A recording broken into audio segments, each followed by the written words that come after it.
Hey everybody, this video is designed for those of you who own a private security company, or you own a private investigations company, or maybe you're interested in starting a private investigation company or a private security company.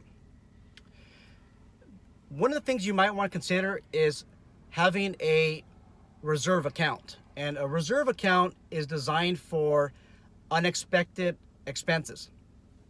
So in the private investigations industry, you might come across a prospective project where they need you to conduct surveillance on a street that is difficult to conduct surveillance. Maybe it's a dead-end street. You might need money to maybe hire an associate investigator, or maybe you want to invest in a game camera or some type of other surveillance camera, maybe a camera that is disguised in a rock where you can access it remotely using a cellular network.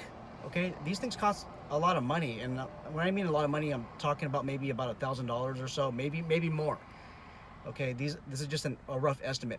Those of you who are in the private security industry, you might get a request for a proposal for something maybe like vehicle patrol or something like that. Maybe you're a standing guard company, or you do bicycle patrols, and this request for your service entails having security patrol in a vehicle, maybe a golf cart, or maybe in an actual patrol car. Do you have the money in the reserves for this purchase?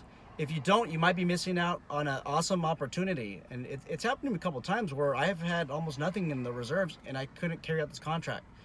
Now, obviously, these expenses are a lot. I mean, what if you have to buy a brand new or used, I don't know, Ford Explorer, Dodge Charger? It might cost you $25,000, $30,000, $40,000 to equip it with everything you need to, including the lights and the radio and everything else. Hopefully that contract, the revenue that you get from the contract and the profit you get is gonna exceed this $20,000 to $30,000 to $40,000 for this unexpected expense. But you definitely want to have money in the reserves for unexpected situations like this. And what I also recommend is that you put, well, this is what I do, just with me.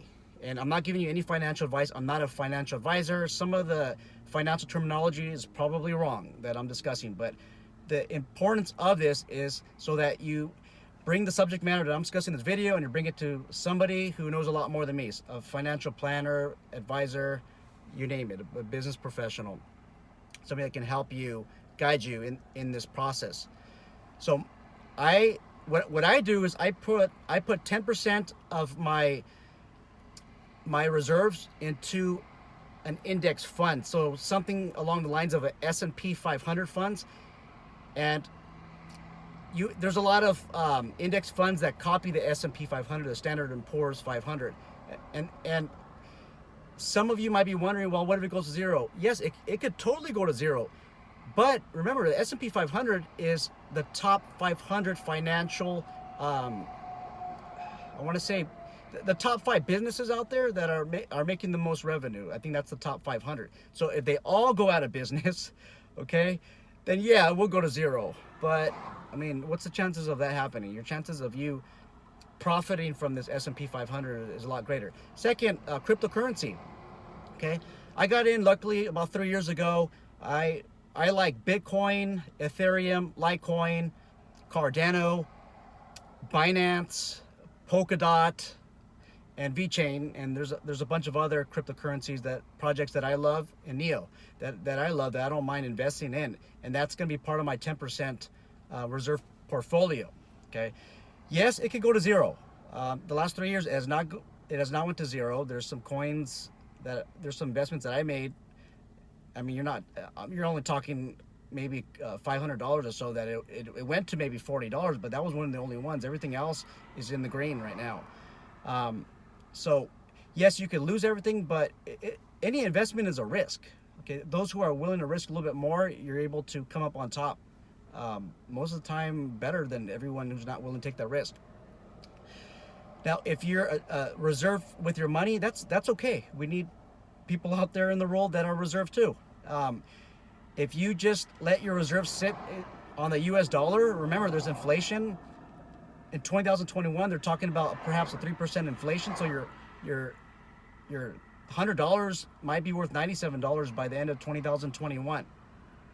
And then you never know, 2030, we might have an inflation issue as well. So your money's you're gonna have less purchasing power if you just put in the USD, but it'll be more stable. And see, what I like about putting my money in an S&P 500 type of an index fund is that the money is readily available within 1 to 2 days. And usually it takes 1 to 2 days to settle, depending on where you get your account. So what you want to do is set up an individual brokerage account. It's called individual brokerage account. You could go to Google, look it up. I don't feel comfortable naming financial institutions that can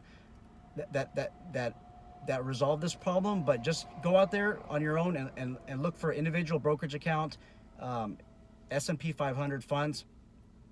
I think that's the better way to go.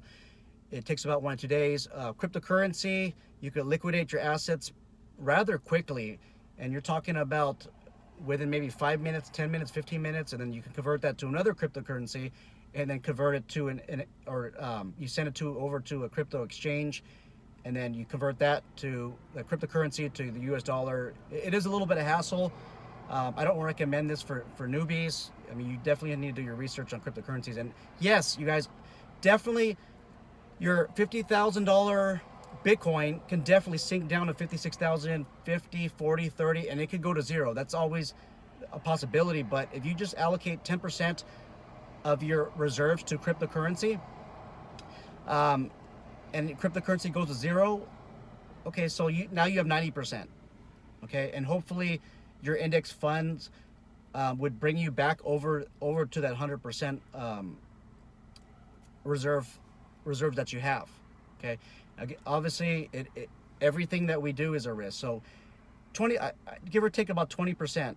Allocate one half of that to S&P 500 index funds and other to cryptocurrency.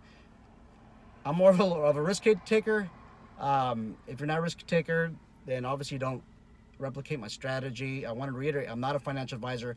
I'm not an attorney. Bring this information that I present this video to a licensed financial advisor and a licensed attorney. And that way you can get professional advice, because this is not definitely professional advice. Bottom line is this: the money you put in reserves is just going to sit there. It's going to sit there and not do anything. It's just going to be available. But why not make it work for you? Profit off of this reserves, okay? And then maybe when you profit a little bit, maybe take some of that profit away, and then top out your reserves every once in a while.